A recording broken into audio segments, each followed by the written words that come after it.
sedikit nyumpah. Nabi Muhammad bersabda, kita ini bukan tukang kutuk. Kita diciptakan untuk menjadi rahmat, membawa kasih sayang, bukan mengutuk-ngutuk. Kita diciptakan untuk menjadi rahmat, membawa kasih sayang, bukan mengutuk-ngutuk. Rasulullah sering sekali disakiti. Rasulullah sering sekali dihina. Rasulullah sering sekali dicaci maki. Sampai-sampai sahabatnya berkata, ya Rasulullah doakan saja mereka dihancurkan oleh Allah. Ya Rasulullah betapa sabarnya dirimu, engkau dicaci maki. Ya Rasulullah doamu itu tidak ditolak sama Allah. Doakan saja mereka, kutuk saja mereka supaya mereka dihancurkan oleh Allah. Bahkan malaikat pun menawarkan Rasulullah supaya diangkat gunung, supaya dihancurkan penduduk Taif itu. Karena sudah menyakiti Rasulullah sampai-sampai udah main fisik. Rasulullah dikabarkan sampai berdarah itu kepalanya, yang darahnya itu mengucur sampai kaki Rasulullah. Saking mereka membenci Rasulullah. Sahabatnya berkata, Rasulullah kenapa kita tidak doakan saja mereka supaya mereka dikutuk sama Allah? Kenapa kita tidak kutuk saja mereka supaya mereka tertimpa bencana? Rasulullah jawabannya bagaimana? Rasulullah jawabannya, sesungguhnya aku diutus bukanlah untuk mengutuk, tapi aku diutus untuk menjadi rahmat. Aku diutus untuk menjadi kasih sayang. Aku sebagai rahmatan lil alamin. Begitupun agama yang aku bawa, Islam rahmatan lil alamin. Islam itu agama kasih sayang. Islam itu agama yang penuh dengan kelembutan. Islam itu bukan agama yang suka menjudge, suka menyumpahi, suka mengutuk, seakan-akan dia yang punya surga, seakan-akan dia yang punya neraka, bebas masukkan nama orang ke dalam neraka, bebas masukkan nama orang ke dalam surga, keluarganya dia masukin surga, orang yang tidak dia suka dia masukin neraka. Emang kamu yang punya? Come on, bukan. Rahmatan lil alamin, kasih sayang untuk semesta alam. Semoga kita tidak termasuk orang-orang yang suka mengutuk. Au kama qala Rasulullah sallallahu alaihi wasallam. Coba Ustaz Sam tanya dulu Naomi. Naomi. Kenalan dong. Iya, dari tadi dia mau Dia kenalan. dia. Naomi orang apa ya? Aku orang Jerman Bali. Jerman, Oh, Pak Jerman Ustadz. Bali. Jerman Bali, Pak Ustadz. Kalau Ustaz Sam orang? Aku Maros asli, Pak Ustadz. Tahu Maros nggak? Naomi tahu Maros nggak? Apa itu? Nanti kita main ya. Kalau Maros itu Ustadz, dekat Makassar. Ustadz Maulana Nggak terlalu orang jauh mana? kok. Oh maaf, saya orang Mabo. Mabo, Pak Ustadz. Mabo itu bapak saya Maros, mama saya Bone. Jadi disingkat Maros Bone. Maros Boni. Tapi ngomong-ngomong kalau Ustaz Sam, Iya, Pak pernah Ustadz. marah nggak?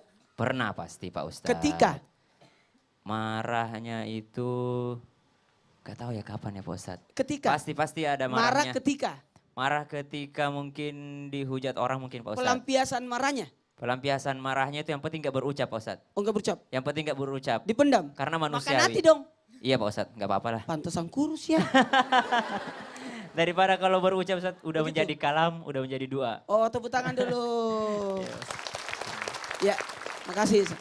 Satu bentuk kesyukuran buat kita karena kenapa? Allah memberikan kita perasaan. Bisa merasakan, mudah-mudahan ingat ya, dalam diri kita ada namanya hati. Ada hati. Ketika kita berdosa ada setitik dosa sehingga membahayakan bagi diri kita sendiri. Sekarang kita akan bahas kali ini bagaimana cara mengendalikan diri agar tidak mudah menyumpai atau mengutuk orang. Ini diri kita. Jangan pernah membersihkan sesuatu yang sebenarnya ada pada diri kita dengan mengalihkan pembersihan itu kepada orang lain. Ini aku gagal gara-gara ibuku nih. Aku gagal gara-gara tetanggaku. Jangan. Yang terbaik dalam diri kita adalah introspeksi diri. Makanya ketika ada supaya kita tidak mudah menyumpai, ini juga kita harus waspada dalam faktor mohon maaf genetik kita. Faktor lingkungan keluarga. Ini bahaya karena astagfirullahaladzim.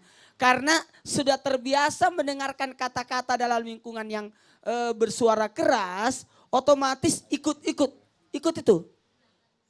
Kata-kata yang selalu keluar dengan emosi dan sebagainya, kadang-kadang kita ngikut. Karena sudah ibaratnya diwarnai. Mohon maaf kepada siapapun. Iya, kebiasaan yang dalam lingkungan, dalam keluarga ada namanya faktor genetik juga ya. Jangan tersinggung ya. Biasanya kalau keluarga dokter itu biasanya penyayang-penyayang semua itu. Kenapa? Ya tuh. Ya pokoknya keluarga 3x1.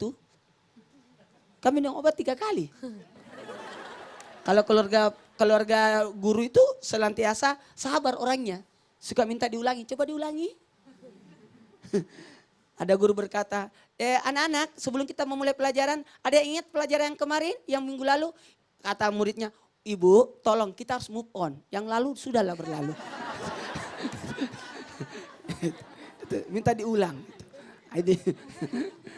Kalau sudah mengenali, jadi ibaratnya yang pertama adalah mengenali diri dulu. Kenali dulu diri. Ini gimana sih aku ini? Oh kalau begitu memperbaiki diri dengan cara mengenali diri. Kemudian tahan amarah. Tadi bagus Ustaz Sam. Itu kalau udah orang marah paling enak itu diem. Diem terus larinya ke masjid Ustaz. Iya larinya ke masjid. Kayak Ali bin Abi Thalib. Iya jangan diem aja. Pengendalian diri itu bukan berarti mematikan amarah. Tidak, salah. Amarah itu harusnya dilampiaskan dalam hal kebaikan. Saya tuh kadang-kala lihat, maaf ya aku bertetangga nih. Banyak anak-anak muda tetangga saya itu begadang sampai jam 1 malam. Aku ikutin, aku lihat aja. Dia begadang, salah. Aku lari ambil buku. Anggaplah dia begadang, aku juga ikut begadang. Kalau musim bola, pertandingan bola aku kan tidak terlalu suka nonton bola. Jadi kalau keluarga sumpah dan nonton bola aku ambil buku, baca. Ya kalau dia sudah berakhir aku tidur juga. Seakan-akan aku ikut nonton bola. Padahal aku lagi baca buku. Kenapa? Kalau dia bisa begadang kenapa kita tidak? Jadi dilampiaskan, diarahkan. Diarahkan. Jangan dimatikan. Nafsu mau dimatikan? Tidak, diarahkan. Makanya ketika ada pelampiasan mulut itu, makanya saya tuh nih ada 5 yang harus dijaga pada diri kita ini. Selalu ada pada diri kita. Yang pertama selalu ada wudu. Selalu ada wudu. Jadi selalu terkendali diri kita. Karena kita merasa ada wudu. Yang kedua, usahakan selalu ada zikir. Zikir Bu. Zikir. Nih tenang, makanya saya selalu bawa tasbih begini sebenarnya supaya memancing untuk berzikir. Dan yang ketiga, usahakan senantiasa ada emas, ada gelang. Kan aman Bu, kalau kehabisan kan bisa dijual itu. Jadi ada ketenangan, ada tabungan istilahnya. Kenapa orang kadang-kadang tidak tenang? Karena tidak punya duit itu. Nah, dan usahakan jangan senantiasa berkata habis. Tidak bagus. Tidak bagus, habis itu berarti putus dari rahmat Allah. Insya Allah ada. Ada. Astagfirullah. Jadi Dan yang kelima, kelima. yang kelima harus memakai baju daleman. Iya hati-hati, orang tidak pede. Pas kita jalan langsung robek, enggak ada dalamnya PR itu. Iya repot betul. Berarti kalau kita dianiaya, yang pertama jangan langsung marah. Harus introspeksi diri. Kenapa dulu kita yang diperbaiki. dimaki ya? Enggak, ini kan jangan sampai keluar kata-kata pengendalian diri. Oh gitu, introspeksi Iya. diri dulu ya. Ibu-ibu kan paling cerewet itu tuh. Oke. Satu kali kata-kata suaminya, dari mana mak? Dari mana? Kan saya sama mas dari capek sekali tuh. Oh nyaknya mulutnya. Lebih baik, tanggal baru. Minta duit. Oke, kita ngobrol-ngobrol sama bintang tamu kita lagi yuk. Sebelah kanan lagi ngobrol sama Husein. Husein, kita masih berbicara tentang nggak boleh sembarangan menyumpahi. Apalagi disumpahi juga. Pernah nggak punya pengalaman disumpahi atau menyumpahi? Ya, sumpah atau dijumpai? Iya, dulu saya waktu SMA pernah ada pengalaman, jadi ceritanya handphone. Jadi saya dulu di kelas tuh handphone hilang. Jadi saya dicuri, cuman saya tahu yang nyuri itu pasti orang kelas gitu. Oke. Ya terus saya nggak sengaja, itu kan saking keselnya, itu masalahnya handphone baru beli. Oke. Baru dibeliin sama orang tua 2 bulan yang lalu, terus saya nyumpahin gini, Yang ngambil. yang ngambil masuk neraka gitu. Kebetulan, saya lagi- Usain penjaga neraka.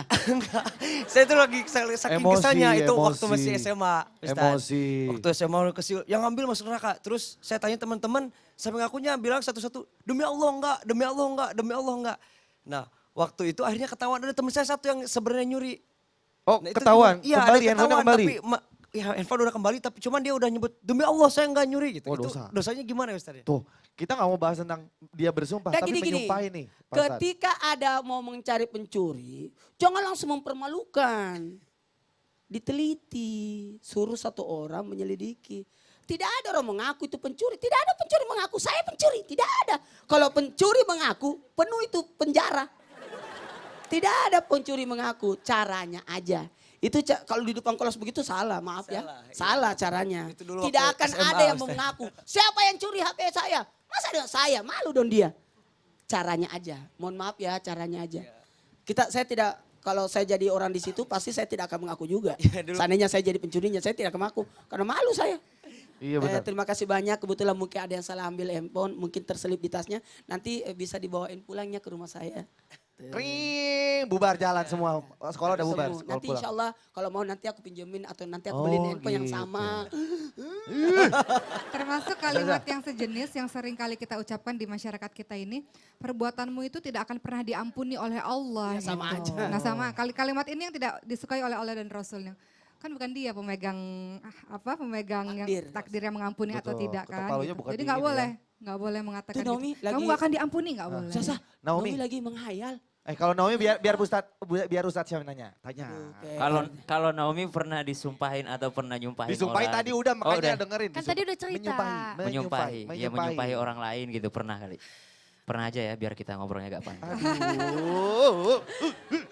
Alhamdulillah. Nah, apa sih ibu-ibu? So ganteng, so Ya ganteng, Allah. so ganteng.